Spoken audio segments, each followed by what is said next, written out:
1 Pedro, capítulo 1, versículo 3 ao versículo 7. Querido, eu queria que você me acompanhasse nessa leitura, porque a partir mesmo da leitura, Deus já começa a falar conosco. E espero que nessa noite Ele fale com você. Diz assim a palavra do Senhor: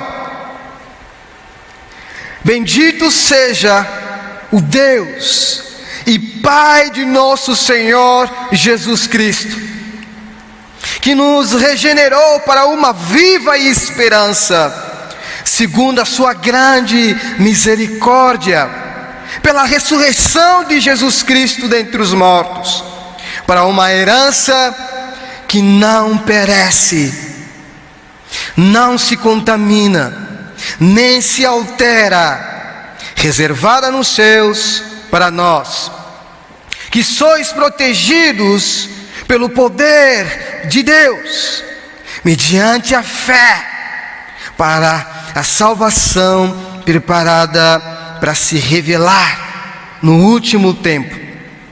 Nisso exultais, ainda que agora sejais necessariamente afligidos por várias aflições por um pouco de tempo, para que a comprovação da vossa fé, mais preciosa do que o ouro que perece, embora provado pelo fogo, redunde em louvor, glória e honra na revelação de Jesus Cristo.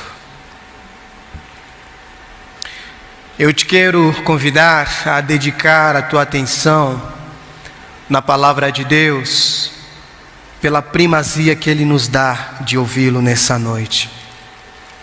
Imagino que muitas pessoas queriam ter a oportunidade de ouvir a palavra de Deus, mas elas não podem ouvi-la.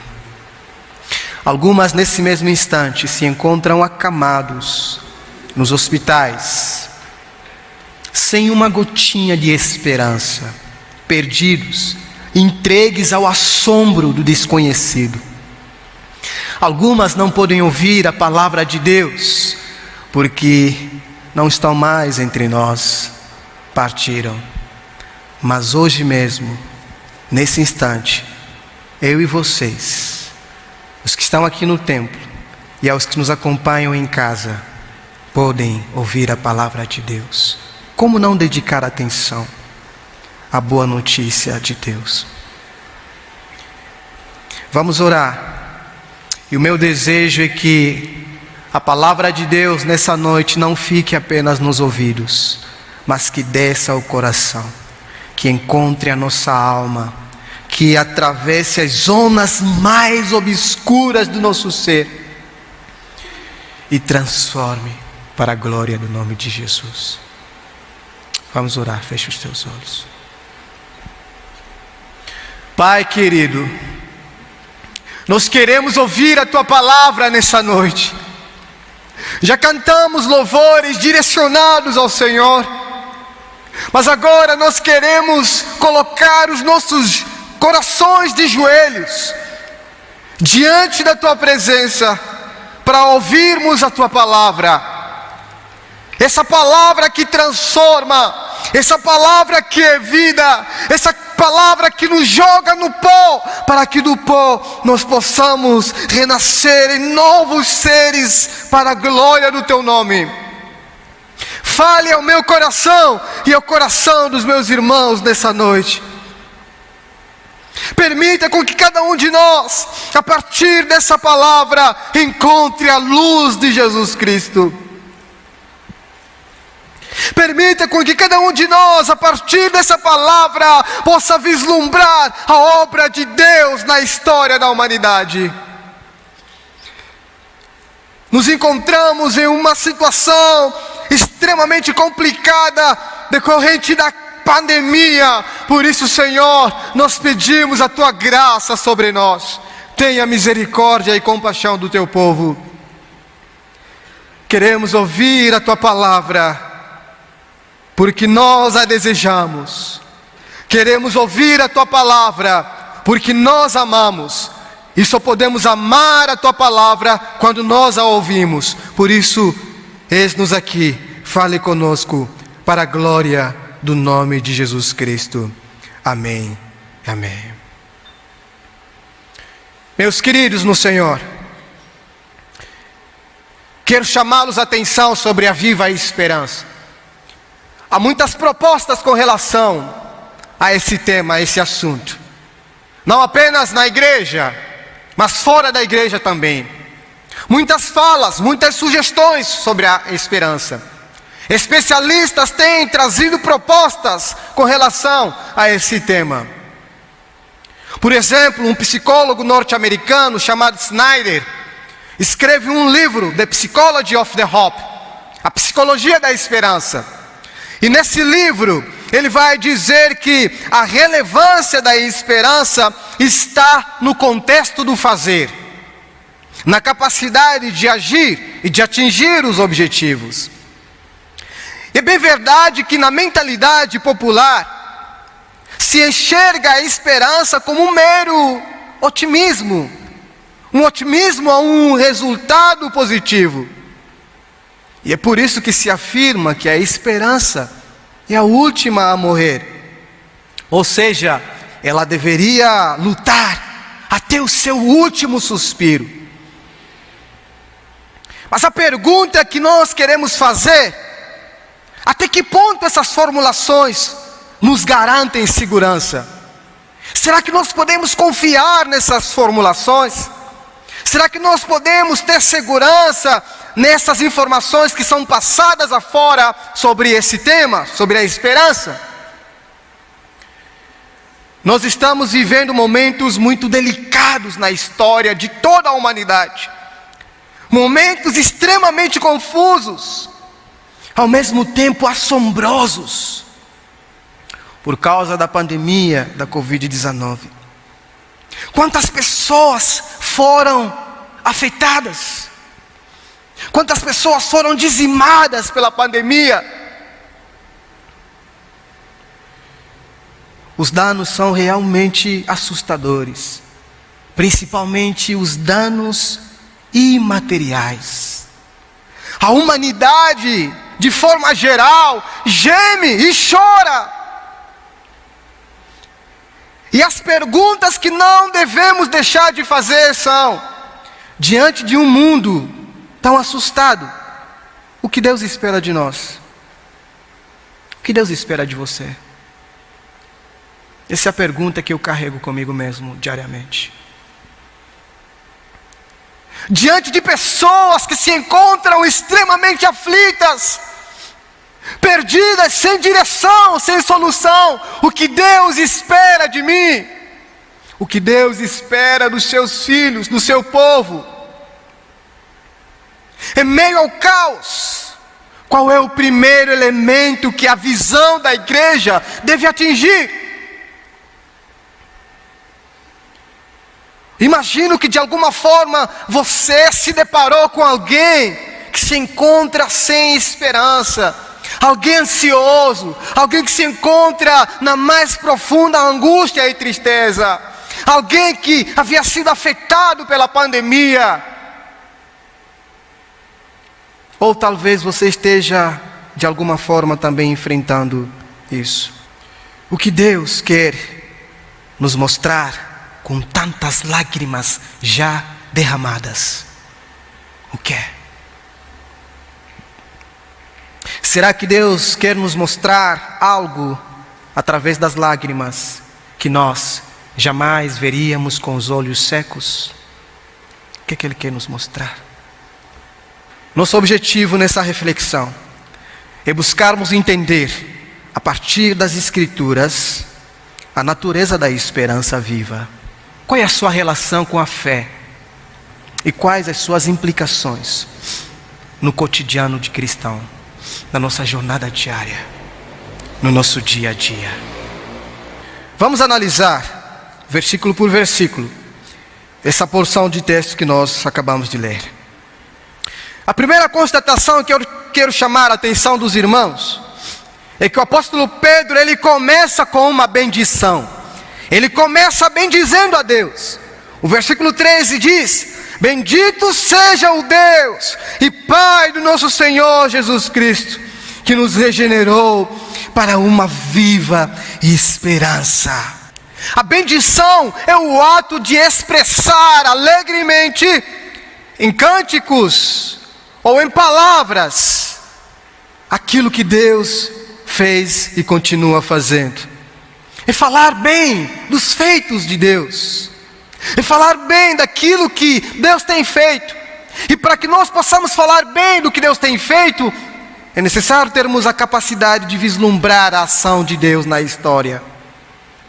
E para você ver o que Deus está fazendo, você precisa parar um pouco. Precisa parar um pouco. E dedicar atenção a Ele. E veremos imediatamente o que Ele está fazendo. Essa alusão de Pedro é recorrente nas Escrituras, tanto no Antigo Testamento como no Novo Testamento. Efésios capítulo 1, versículo 3, por exemplo, Paulo expressa sua bendição a Deus pelos benefícios da salvação, por aquilo que Deus fez. E quando a gente olha para Salmo 144, versículo 1, o salmista expressa também a sua bendição, porque Deus o sustenta na guerra, ou seja, ele atribui toda a sua força a Deus na guerra. A bendição está inteiramente ligada à atividade de Deus, à criatividade de Deus, ao que Ele fez e continua fazendo. Então nós olhamos, nós vemos e glorificamos a Ele com alegria, com entusiasmo, por aquilo que Ele tem feito no meio do seu povo. As Escrituras mostram que Deus é bendito por toda a eternidade. Por quê? Porque toda a sua ação é sempre bem sucedida. Portanto, devemos falar bem dele em todas as circunstâncias. Essa bendição está inteiramente ligada à sua ação criativa na história. E essa consciência, meus irmãos, é muito importante quando nós falamos sobre a esperança. É muito importante quando a gente fala sobre a esperança. Afinal, como nós poderíamos ter esperança se não houvesse um Deus que estivesse trabalhando? A esperança só faz sentido porque nós temos a firme certeza e a garantia de que o Senhor dos exércitos, o soberano, está trabalhando na história da humanidade. Então nós podemos ter a esperança. A esperança não está meramente ligada à nossa criatividade, à nossa capacidade de agir e de atingir os objetivos, como por exemplo Snyder sugere. Mas a nossa esperança está segura na ação criativa e benevolente de Deus. Pedro vai chamar a atenção dos seus leitores, e esse é o primeiro aspecto importante para adentrar na temática da esperança. Vislumbre, seja capaz de ver que Deus está trabalhando. Eu estava assistindo uma série da Netflix, e em um dos momentos bem interessantes, uma cena que me marcou, me chamou bastante atenção, foi da conversa de uma menina de 11 anos com o seu tio. O tio amava carros velozes, carros esportivos. Essa era a sua paixão. Ele amava a velocidade. A sobrinha pergunta: tio, por que você ama tanto esses carros velozes? Tio fala: eu não consigo entrar na estrada sem velocidade. Eu amo a velocidade. E a menina então replica perguntando: será que com tanta velocidade na estrada, você não perde a oportunidade de ver como a paisagem é linda, como a paisagem é bela? Isso não tira de você a oportunidade de vislumbrar a jornada, a beleza da jornada? Isso me chamou muita atenção, porque nós vivemos numa jornada extremamente frenética. A vida é muito corrida para tudo. E quando nós nos entregamos à freneticidade da vida, nós perdemos a capacidade de vislumbrar o que Deus está fazendo. E se nós perdemos a capacidade de ver o que Deus está fazendo, é impossível a gente bendizer a Ele. Bendizemos ao Senhor, porque nós vemos a sua ação criativa na nossa história. E o meu desejo nessa noite é que você, apesar de qualquer circunstância, você consiga ver que a ação criativa de Deus na tua vida é bem-sucedida. A segunda constatação que nós vamos enxergar aqui, ainda no versículo 3, é que depois de Pedro bendizer ao Senhor, ele então vai dar a razão de sua bendição. Por que então eu tenho de bendizer a Deus? Por aquilo que Ele fez. O que Deus fez? Ele diz: Ele nos regenerou para uma viva esperança. Nessa expressão, o texto está indicando uma subordinação. Ele vai incluir aqui a preposição para. Nos regenerou para uma viva esperança. Ou seja, ele aponta para uma direção. Fomos regenerados para um lugar, para uma direção. Que lugar seria essa? Que direção então o texto está nos apontando? A viva esperança. Fomos regenerados para uma viva esperança. Fomos estabelecidos numa viva esperança. Significa que ao sermos regenerados, nós fomos adequadamente incluídos numa viva esperança. Será que você pode dizer nessa noite que de fato você foi incluído numa viva esperança? Será que nós teríamos a capacidade de reconhecer isso e vislumbrarmos essa realidade tão maravilhosa? Só o fato de estarmos aqui, nós podemos de fato celebrar ao Senhor. Muito mais do que apenas usar as palavras, mas colocar o nosso coração de joelhos diante do vislumbre de Deus. Em terceiro lugar, depois dele dar a razão dessa bendição, ele vai então mostrar um pouco mais sobre essa esperança. Ele qualifica essa esperança como viva. Não é qualquer esperança, não. É uma esperança viva. Não é uma esperança morta, mas é uma esperança que está viva. O seu horizonte é Jesus Cristo. Por isso que ele vai dizer: fomos regenerados para uma viva esperança por meio da ressurreição de Jesus Cristo. A ressurreição de Jesus é o horizonte da nossa esperança. Ela só pode ser viva por causa dos méritos de Jesus na cruz. Por isso aqui me mostra claramente que a perspectiva popular da esperança como a última que morre não é compatível com essa esperança que o apóstolo Pedro está sugerindo para a gente. A nossa esperança não é mais a última a morrer. Ela já vive, porque Jesus é a nossa esperança. Se Jesus é a minha esperança, ela não vai ser mais a primeira nem a última a morrer. Ela é para a eternidade. Se ela é para a eternidade, isso significa que a nossa esperança atravessa essa realidade temporária. Ela não é uma esperança limitada. Ela não é uma esperança que depende do meu esforço, mas é uma esperança inteiramente ligada ao caráter de Deus. Por isso, é uma esperança com um horizonte eterno. Você tem a esperança com um horizonte eterno, meu querido.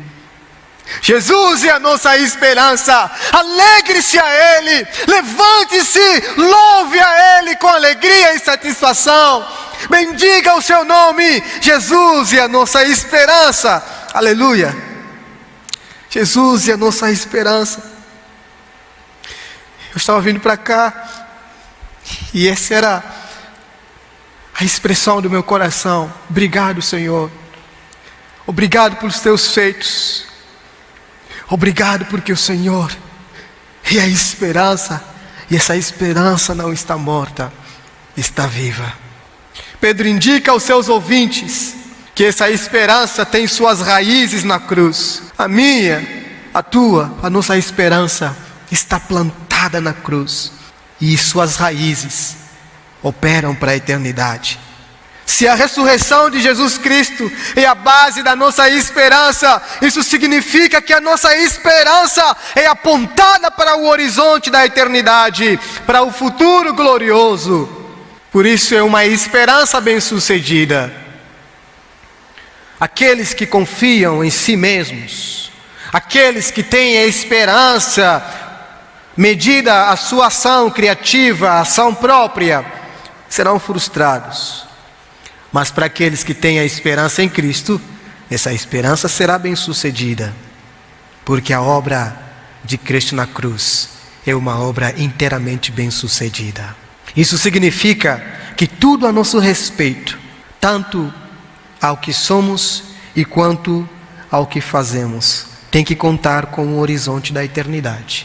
Não importa a tua idade, seja o mais adolescente ao mais adulto aqui nessa sala.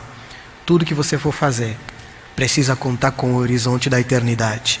Alguém uma vez perguntou para mim qual é uma das maiores experiências que eu tive que eu poderia agradecer a Deus.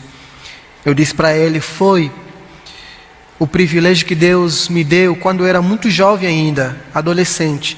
Ele abriu os meus olhos para que eu pudesse ver aquilo que Ele queria de mim. E a partir daquele momento, tudo que eu planejava a respeito da minha vida, contava com isso, com a realidade eterna, e não meramente presente, atemporária. Desde muito cedo, eu pude receber o chamado para servir a Ele, e eu glorifico a Deus por Ele me ter dado a primazia de conseguir ver isso, porque na minha juventude mesmo, eu já posso louvar a Ele e entregar tudo de mim. Um menino que nunca saiu antes da sombra dos seus pais, foi para uma terra longínqua por causa do chamado de Deus. Onde Deus está te direcionando? Você tem medo? Está preocupado? Olhe para a esperança em Jesus. Este é o grande horizonte. Veja o que Deus está fazendo e continue observando, não perde de vista o que Ele continuará fazendo. Quarta constatação do texto é a natureza da esperança. Ele diz que é uma viva esperança por meio da ressurreição de Jesus Cristo. É por meio da ressurreição de Jesus que brota a tranquila certeza de que toda ação de Deus na minha e na tua vida é bem-sucedida. Nesse primeiro momento, o apóstolo Pedro já estabelece a sentença de sua mensagem. Aqui é o centro. Segundo as suas misericórdias, fomos regenerados para uma viva esperança. No versículo 4, para uma herança que não caduca, não expira, não se contamina, mas reservada nos céus. Queridos, nós fomos plantados numa esperança cuja a herança jamais poderá perecer, não perde o seu valor eterno. Na segunda parte eu quero te chamar a atenção então da relação entre a fé e a esperança. Aqui ele vai começar a dar ênfase na segurança em Deus, na proteção do Senhor, o versículo 5 ao versículo 7. Ele vai mostrar que em Deus nós temos a tranquila certeza da segurança. Em Deus nós estamos seguros. Fomos agasalhados pelo poder de Deus, de modo que ninguém pode nos arrancar de suas mãos. Evangelho de João 10, 29 vai nos falar sobre isso. Jesus vai consolar os seus discípulos e dizer: meu Pai é maior que todos, ninguém poderá arrancá-los das mãos de meu Pai. Ninguém pode nos arrancar das mãos de Deus. E este é um grande motivo para exultar, mesmo no ambiente de sofrimento, mesmo no ambiente conturbado, estamos seguros nele. E essa segurança não é meramente sobre a vida temporária, mas é sobre a vida vindoura, na eternidade. Estamos seguros, Ele nos guarda, Ele nos protege, dependemos dEle para existir. Somos insuficientes, no sentido de que tudo a respeito de nós precisa da mão poderosa de Deus. E essa insuficiência não é uma coisa ruim, não. É uma coisa boa. Existe beleza em depender de Deus. Existe graça em depender de Deus. Existe maravilha em depender de Deus. Eu prefiro ser insuficiente a depender dEle, do que ser um lunático que anda e acha que toma conta de sua vida, que acha que pode aumentar alguns segundos de sua vida. Não, nós dependemos de Deus para todas as coisas. Dependemos dEle para tudo. Por isso, se eu sou insuficiente e preciso de Deus constantemente, isso é a marca da beleza de Deus em nós, porque as criaturas foram feitas para depender do seu Criador. E se nós dependemos dele, seja feita a tua vontade. E eu imagino que cada um de nós aqui, em algum momento na vida, já tenha experimentado o cuidado de Deus. Então quando Pedro vai falar, louvem ao Senhor, exulte a Ele, mesmo na aflição. Pedro não está ignorando as aflições, como se fosse um mero sentimentozinho, uma mera tristeza.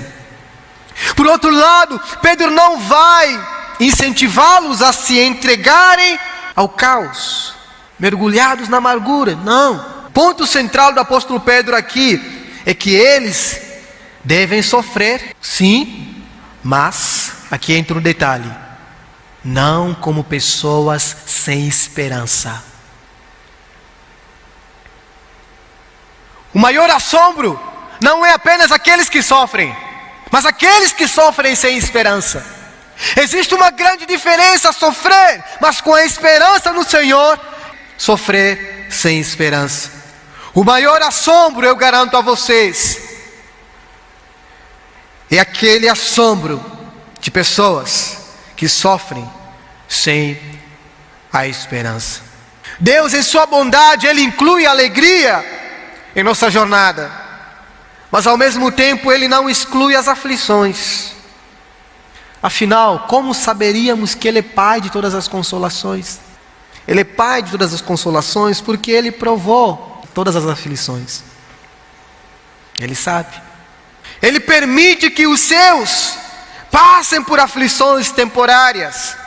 E é assim que a nossa fé cresce em louvor, porque ela repousa na grande expectativa da esperança do porvir. Por isso, não é uma fé sem esperança, mas é uma fé com a esperança. Não pode haver esperança sem fé, nem fé sem esperança. Ambos caminham de mãos dadas, se encontram em uma relação matrimonial, de modo que divorciá-los é a sentença de morte de ambos. A esperança e a fé no poder de Deus estão inseridos na cruz, e é da cruz onde brota essa tranquila certeza de um futuro glorioso, onde todos nós seremos bem recebidos pelo Pai, bem recepcionados. A maior e a mais importante recepção é aquela que Deus faz com as suas próprias mãos, ao nos agasalhar no seu abraço de amor. Essa é a maior recepção, quando você experimenta o agasalho de Deus. Imagina um frio desse dentro de casa. Agora imagina um frio desse fora de casa. E para a gente que ainda é magro, misericórdia, é muito frio.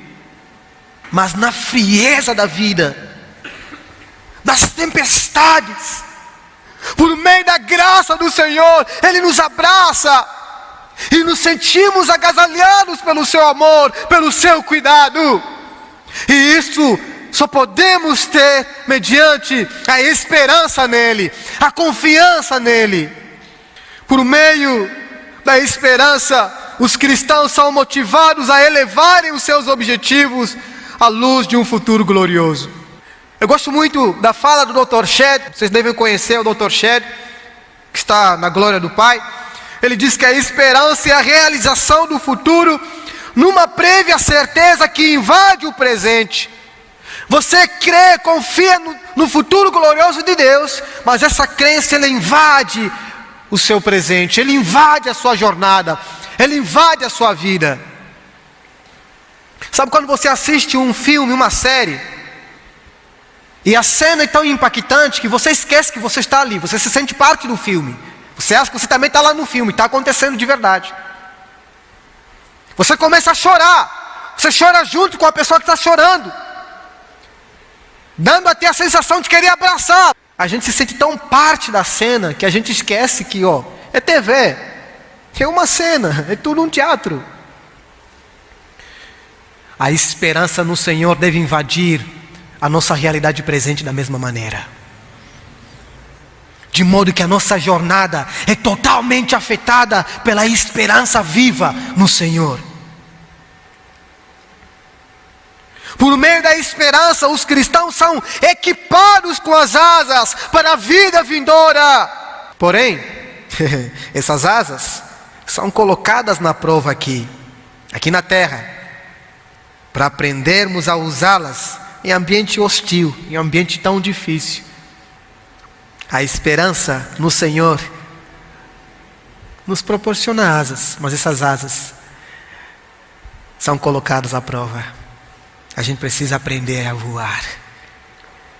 A gente só vai conseguir voar na presença do Espírito Santo, junto com Ele, vislumbrando a realidade presente e vendo que Deus é bom. Toda a sua ação na história da humanidade é criativa.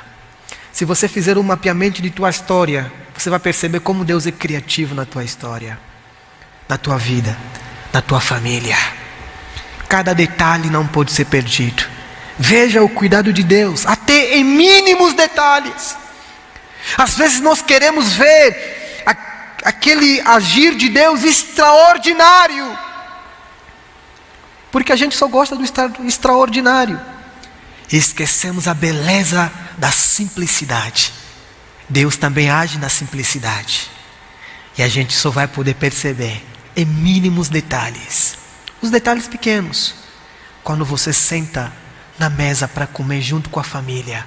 Esse é um milagre de Deus, porque várias famílias estão separadas, algumas tentando se matar, mas você pode estar com a tua família, você pode abraçá-las, você pode beijá-las, você pode dar as mãos. Esse é um detalhe incrível da criatividade de Deus. Não é nossa, é dele, é por causa dele, é por causa dos méritos de Jesus, é por causa do que ele fez, não é por causa de nós, mas é por causa dele. Então veja a ação criativa de Deus na sua vida. A tua vinda para cá é a ação criativa de Deus na tua vida, porque Ele nos trouxe aqui e nos levará em paz. A esperança que nasce da cruz suaviza as nossas aflições, com doce e perfeito descanso, na certeza de que a ação de Deus em minha vida é bem-sucedida. Eu termino dizendo que não nos restam dúvidas de que a esperança em Cristo Jesus é o nosso benefício oficial. A esperança em Jesus é o benefício oficial da igreja. Portanto, o Evangelho de Cristo é também a notícia da esperança. Cristo é o centro, é o conteúdo e é o foco da nossa esperança. No começo eu perguntei: será que num ambiente tão caótico, tão difícil, há coisas que Deus quer nos mostrar com os olhos cheios de lágrimas, que jamais veríamos com os olhos secos? Talvez a esperança seja algo que você precisa ver, mesmo quando as lágrimas invadem os seus rostos. Porque quando está tudo bem, a gente esquece disso. Quando os teus olhos estão secos, a gente nem faz questão. Mas talvez com as lágrimas, Deus quer que você veja a esperança nele. Louvado seja aquele que criou o universo, os céus e terra, aquele que nos criou a sua imagem e a sua semelhança, aquele que marcou a história da humanidade, ao entrar no curso da humanidade, aquele que deixou de ser abstrato, desencarnado, para se tornar real, presente, encarnado e sentar do nosso lado, dar os passos que nós damos, dormir como a gente dorme, se cobrir com cobertor. Jesus de Nazaré, o Emanuel, o Deus em nossa companhia. A Ele seja a honra, a glória, o louvor e toda a majestade, para a glória do seu nome. Amém.